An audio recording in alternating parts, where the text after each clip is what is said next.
ഇതെന്തൊരു തന്നത്? Hello guys, ഞങ്ങൾ ഫുഡ് കഴിക്കാൻ പോകാൻ വേണ്ടി ഇരിക്കുകയാണ്. അപ്പം ഒരു സംഭവം നടന്നു ഇവിടെ. ഒരാൾ ഒരു പപ്പായ ജ്യൂസ് ഓർഡർ ചെയ്തിട്ട് 2 ദിവസം അതിനെ ഇങ്ങനെ അനക്കാതെ വെച്ചിട്ട് അത് ഓപ്പൺ ആക്കാൻ നോക്കിയപ്പോൾ അത് പൊട്ടിത്തെറിച്ചു. അതാരാണെന്ന് അറിയണ്ടേ. തൂണമേച്ചാരി ഇരിക്കുന്ന ഈ കുട്ടിയാണ് അത് ചെയ്തത്. ആ പപ്പായ ജ്യൂസ് നിങ്ങൾക്ക് കാണണമെന്നുണ്ടെങ്കിൽ അത് പൊട്ടിത്തെറിച്ചൊക്കെ കണ്ണിലൊക്കെ പെട്ടു. ഇതാണത്. ഇവനെ കൊണ്ട് കളയാൻ വേണ്ടിയിട്ട് ഇരിക്കുകയാണ് ഇനി. പിന്നെ ഫുഡ് കഴിക്കാൻ വേണ്ടിയിട്ട് പാത്രമൊക്കെ പൊക്കി പിടിച്ചോണ്ട്. ഇതിന്റെ സ്റ്റിക്കറൊന്നും പോയിട്ടില്ലല്ലോ. എന്താണ് അങ്ങനെ നോക്കുന്നത്?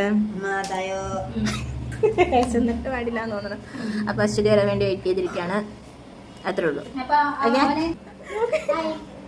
എടി ഞങ്ങൾ ഇനി വർത്താനം പറയും. പിന്നെ അവിടെ 2 പെൺപിള്ളേരും ഗോസിപ്പൊക്കെ പറയട്ടെ. ഓക്കെ.